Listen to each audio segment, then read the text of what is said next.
Учурда айрым жеке жактар лицензияланган иштин түрүн аткарууга Улуттук банк тарабынан берилген деп жалган лицензияны көрсөтүү аркылуу кесипкөй трейдер кызматтарын сунуштап жаткандар тууралуу эскертет.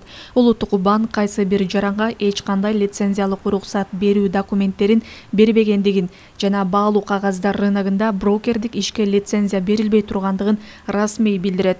Улуттук банк мындай жарандар менен кандайдыр бир келишимдин негизинде өз ара иш алып баруу мамилелерин түзбөөнү, аларга финансылык каражаттарды бербөөнү сунуштайт. Улуттук банк тарабынан берилген жалган лицензиянын негизинде кесипкөй трейдер кызматтарын көрсөткөн белгисиз адамдар тарабынан алдоо фактылары катталган учурда шашылыш түрдө ички иштер органдарына кайрылуу зарыл. Кошумча белгилеп кетүүчү нерсе, Улуттук банк уруксат берүүчү документтерди банктарга, микрофинансылык төлөм уюмдарына, кредиттик союздарга жана алмашуу бюролоруна гана берет. Улуттук банк мындай учурларда жарандарды ишеним жаратпаган маалыматтардан сак болууга чакырат.